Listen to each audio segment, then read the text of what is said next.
Very good morning, class. Today we are going to start with these properties of solids, and in that we will understand about the semiconductors and their types also. Okay, so in this section we will read about the electrical properties and the magnetic properties of solid, which is almost which will be a fast recapitulation of electrochemistry. We have already done in that, yes.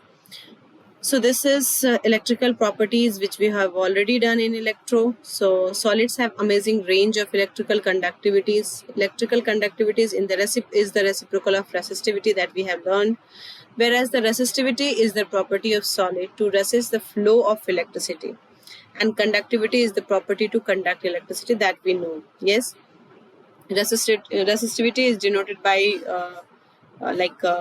rho, and the conductivity is denoted by, that is, R. Yes. Now, the SI unit of resistivity is ohm meter. Since conductivity is the reciprocal of resistivity, thus its unit is reciprocal of ohm meter. Clear?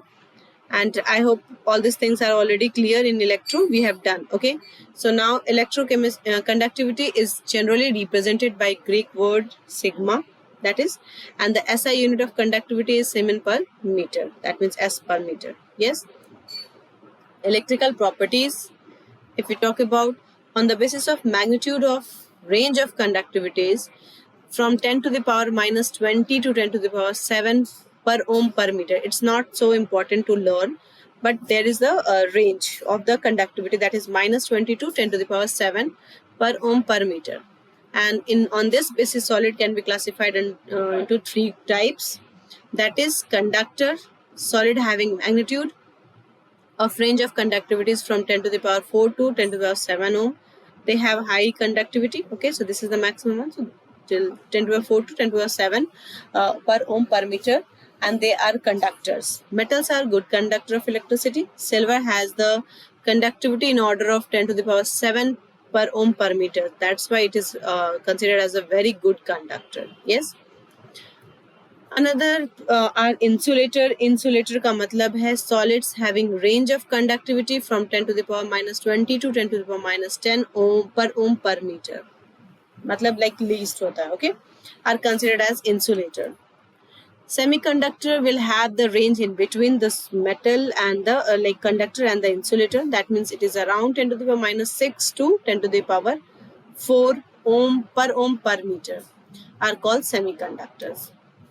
So we can see that this is the good conductor. Electrons flow is quite fast and more electrons are there. This is the semiconductor. Electrons are there but very less less in number. And insulator, no free electrons, no movement of electrons, and hence that's why it doesn't conduct electricity. Got it? Conduction in electricity in metals. What is this? Conductivity in metals depend upon the presence of unpaired electron in their valence shell per atom.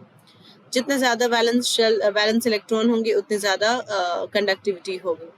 Electrons present in valence shell of metal are free to move and allow conducting electricity in metals.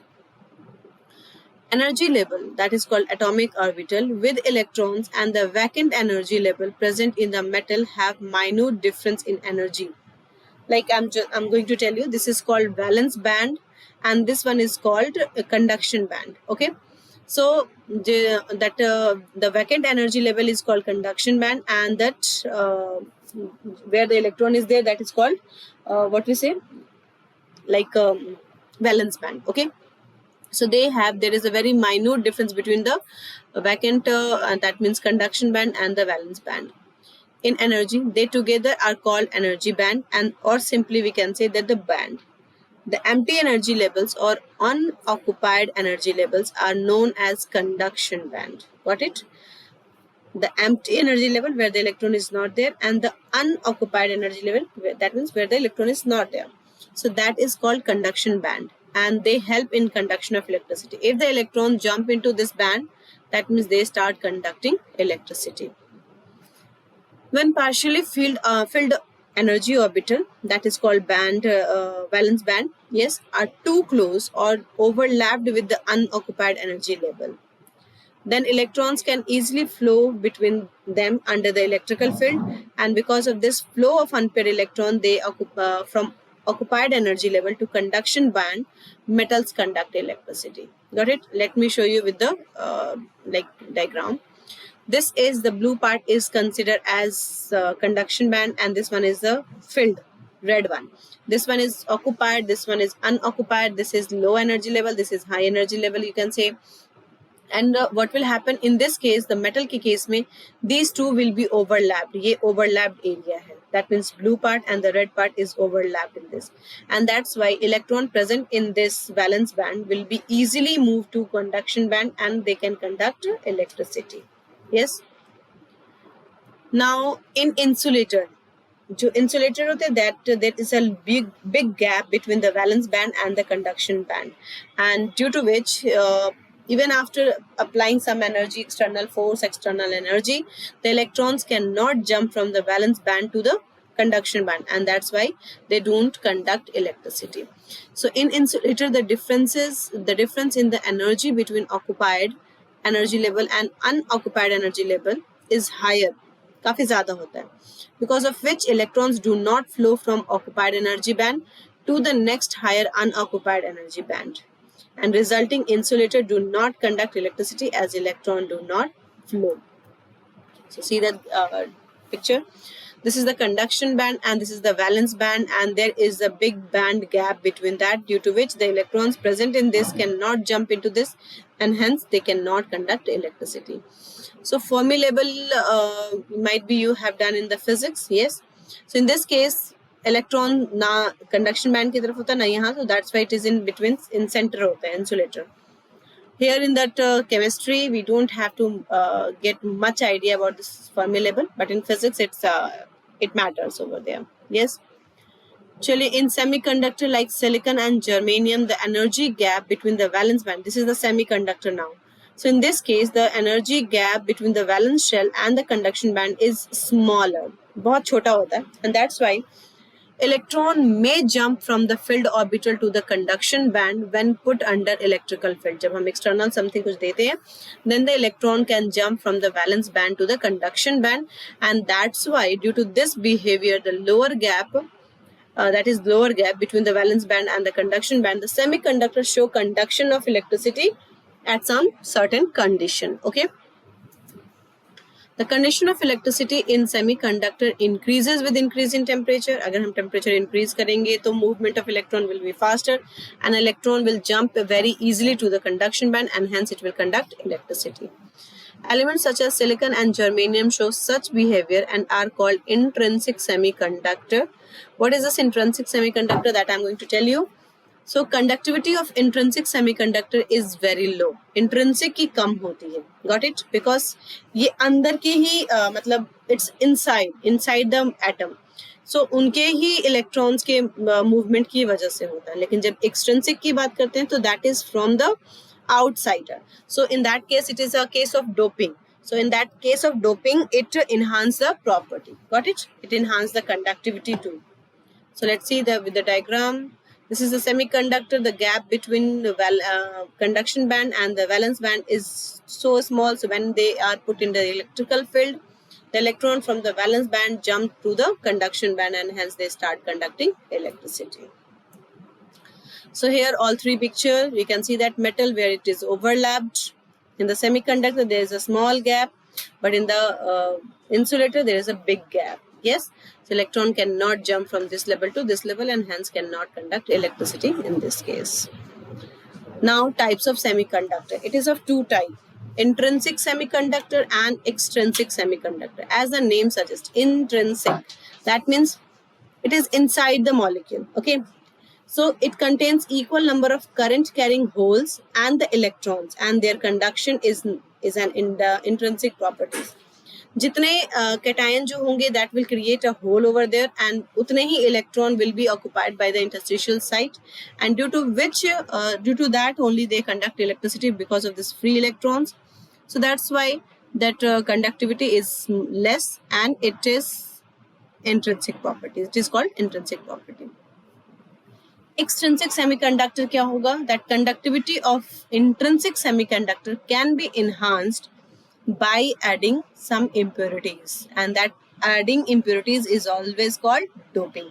So we add some external atom in that to enhance its property. In that case it is called extrinsic semiconductor, and the process is called doping. Okay, so you can see that in this case this is a silicon. What will happen? There is a covalent bond. This is the covalent bond. When we put in the electrical field, so this bond like breaks. If it bond breaks, the electrons jump from electrons becomes free. One electron will be there with the silicon, and one electron will be free like this. So that means they become free. So one electron, if you see that Si will have, if the bond breaks, it will have plus my charge and the electron will move. So plus means it will cause a positive hole. We say that whenever the positive charge is there, that means no electron is there, isn't it?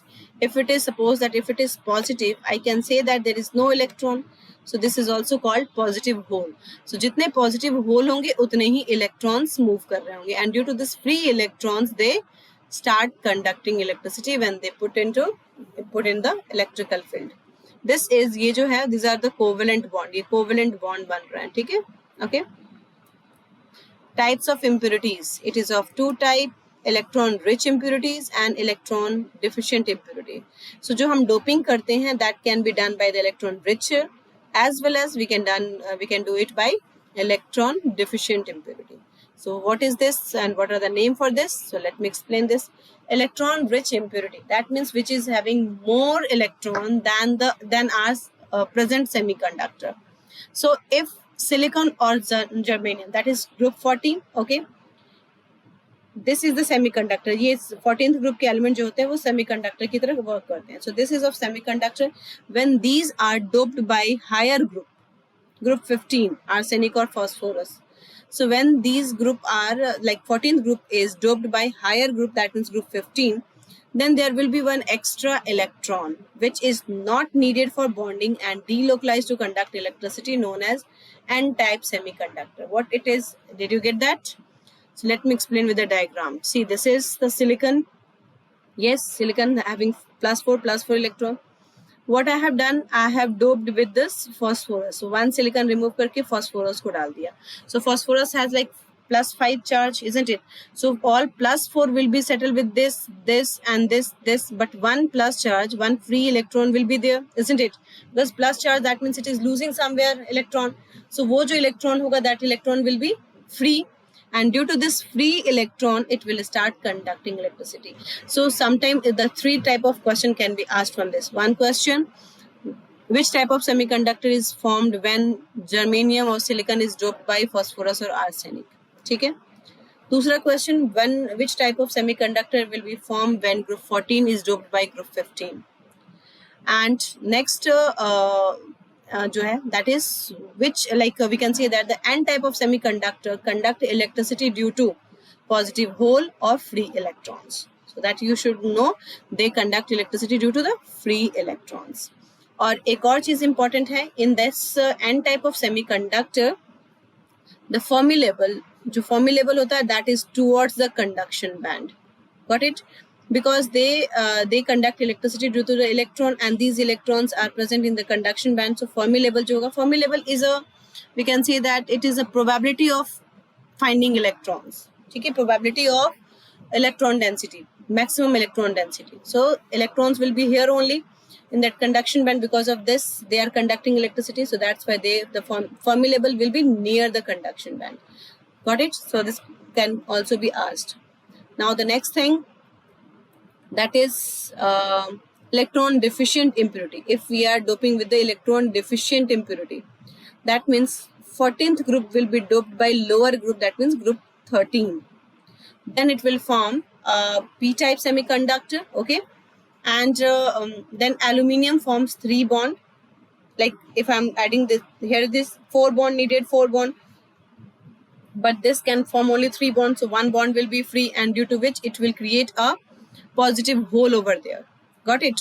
So let me show you with the diagram. Let me read this line first. Then aluminium forms 3 bond while unable to form fourth bond, due to which some sites normally occupied by electrons will be left empty and give rise to electron deficiency known as electron vacancy or positive hole, and this type of semiconductor is called p-type semiconductor. Clear?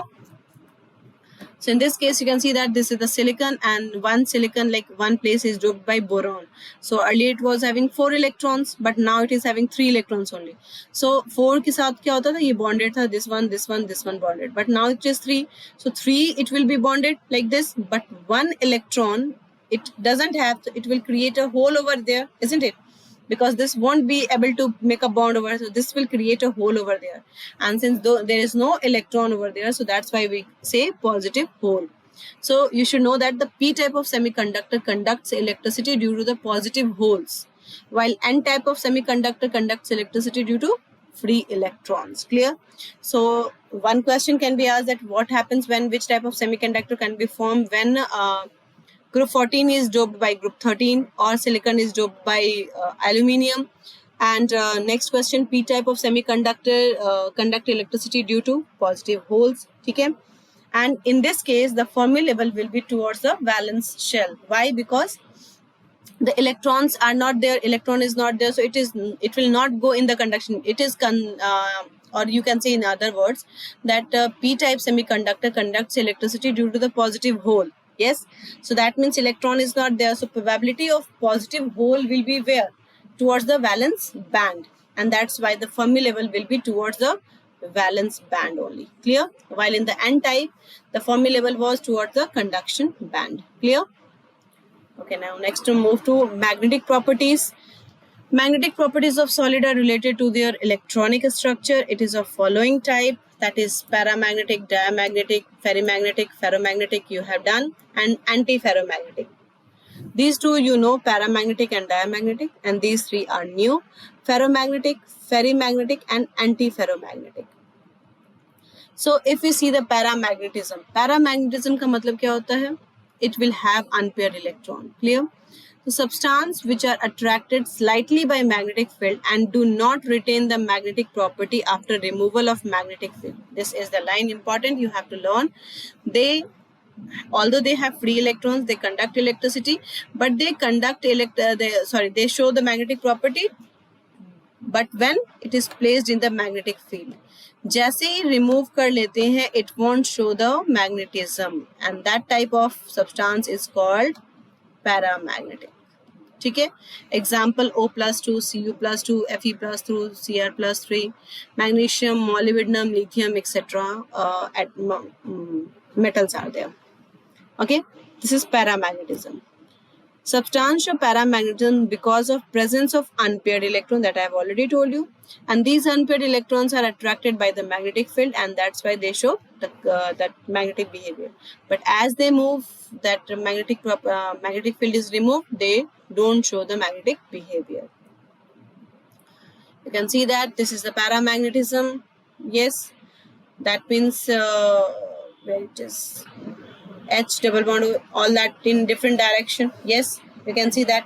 So you can see in the paramagnetic that there is the magnetic moment, the magnetic attraction will be in the random direction. Okay, so all will be in the random direction. That is called paramagnetic.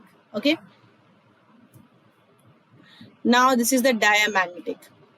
Diamagnetic substances are just opposite to that of paramagnetic. That means they don't have unpaired electron. So substances which are repelled slightly by magnetic field are called diamagnetic. They are repelled slightly by magnetic field. Okay.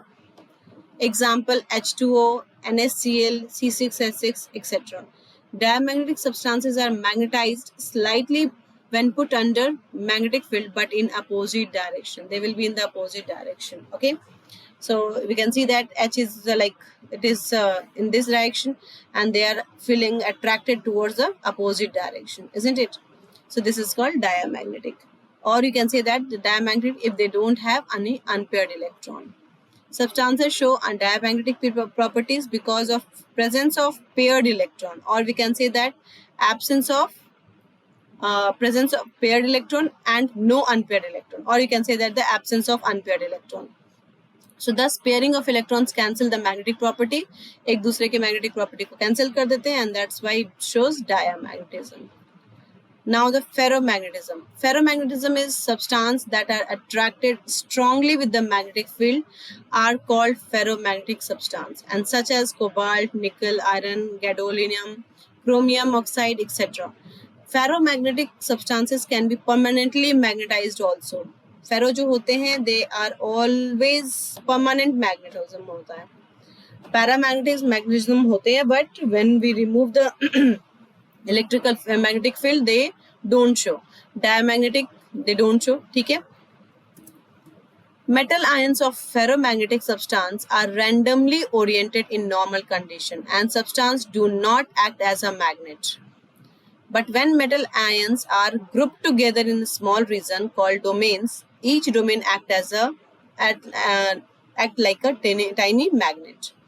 What it says that मतलब like it will be in the random direction, but जैसे ही हम magnetic field को normal condition में they will be in the random direction. But if we put something like substance यहाँ पे हम अगर कोई here 1 second in normal condition, but substance do not act as a magnet. They don't act as a magnet. But when metal ions are grouped together, एक छोटे छोटे group में वो बढ़ जाते हैं, स्मॉल रीजन में वो ग्रुप हो जाते हैं, ग्रुपिंग हो जाती है. They call the domain and each domain act like a tiny magnet. छोटे छोटे जो डोमेन्स होते हैं they start acting as a magnet. Got it. And ferrimagnetism. Ferrimagnetism are the substances which are slightly attracted in magnetic field and in which domains are grouped in parallel and anti-parallel direction, but in unequal number are called ferromagnetism. 1 second, I just want to show you. This can be, sometime this can be shown by the picture like this. They will be in the, like this is parallel and like this. Yes, ये होंगे. All will be in the same direction. Okay. Like this. This is called domain. All will be in the same direction. Okay. And 1 second. Which are slightly attracted in magnetic field and in which domains are grouped in parallel and anti-parallel direction, but in unequal number, are called ferromagnetic substance, and this property is called ferrimagnetism. और example के लिए याद रखेंगे ये सारे this is magnetite they will show, and ferrite. Ferrite का मतलब क्या होता है? Fe2O4 minus 2.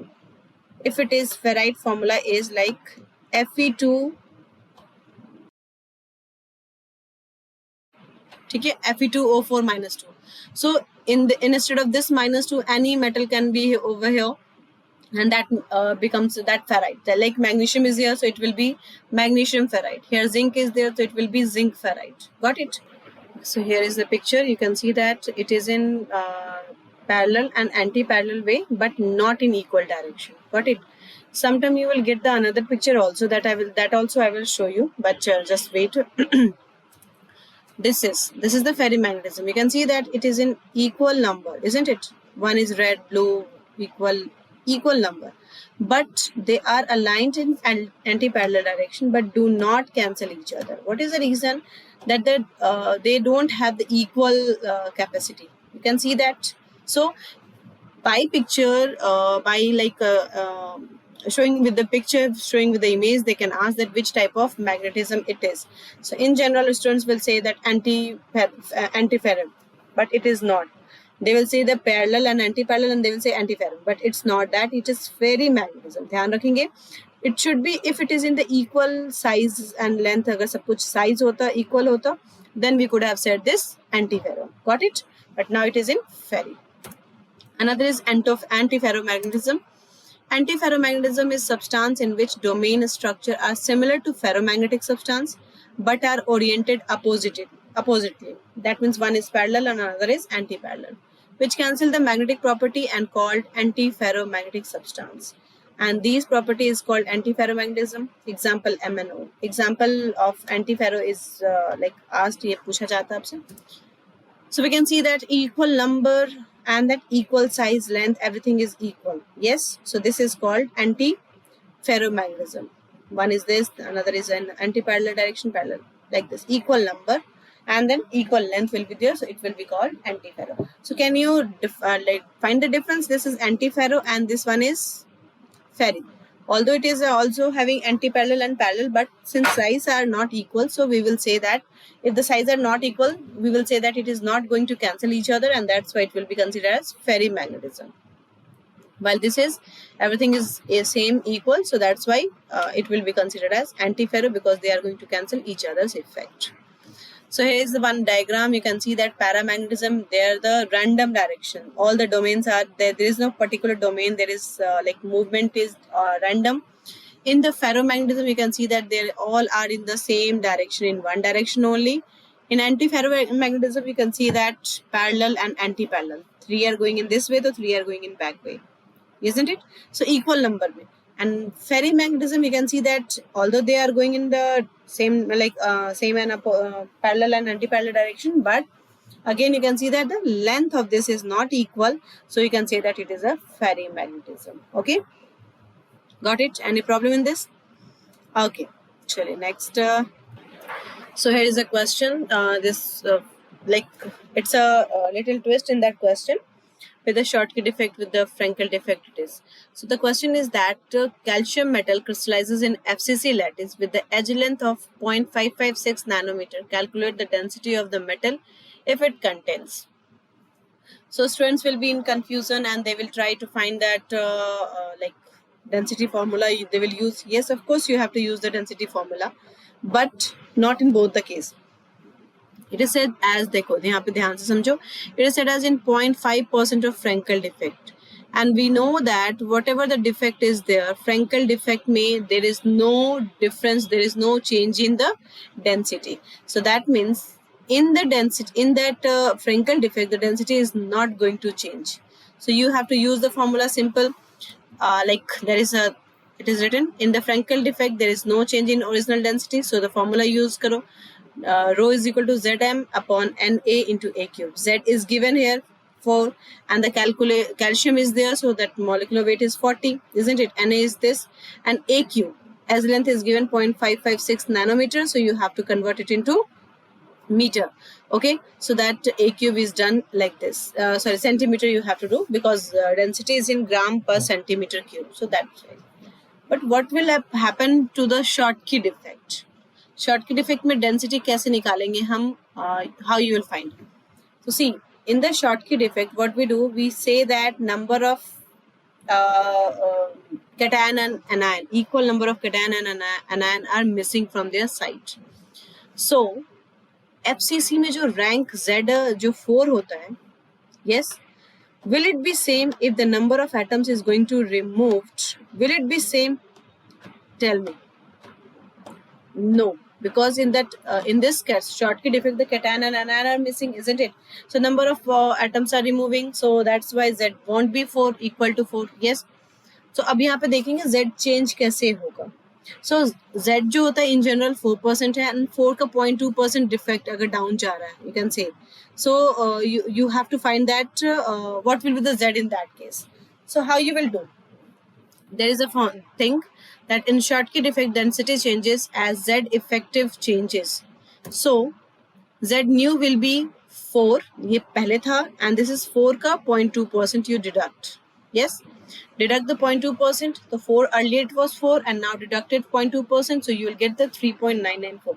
Almost it is also 4, but you have to show this change. ये 4 के exact equal नहीं आना चाहिए. It should be some difference. यहाँ पे 3.98 आएगा, 3.99 आएगा, something like that. And now what you have to do? Put this Z value in the same formula and get the density now. Yes. So this is Z is 3.992. Instead of 4, we will see 3.992. Now you'll say that calculation becomes difficult. Yes, of course, calculation becomes difficult. But here you can do the manipulation. You have got the 4 with 4. You got this. So you can just appear 3.992. So little less. So you can decrease the value little less, like 0.0 something decrease कर दो. So if it was 1.546, you can do this smart work and you can make it 1.544, 45 कर दो, 42 कर दो, something like that. थोड़ा सा नीचे. Got it? All will be okay. I hope it is clear. Any doubt in this question? Okay, so now this is the last topic, and that is the piezoelectric effect. Piezo, that means where the pressures related hota hai. Got it? So when a polar crystal is subjected to a mechanical stress, electricity is produced, and this phenomenon is called piezoelectric effect. So that is the definition part you are supposed to learn, and sometimes it is asked that what is piezoelectric effect. So you have to say that any polar crystal is subjected to any mechanical stress. So in that case also electricity is produced, and that is called piezoelectric effect. I hope it is clear. That's it for the class. This chapter, solid state, we have finished with this. We are done with this. So now whatever I have explained, now I hope that you got it. And still, if there is any problem, you can ask. So we'll start with the next chapter in the next video. Till then, thank you, class.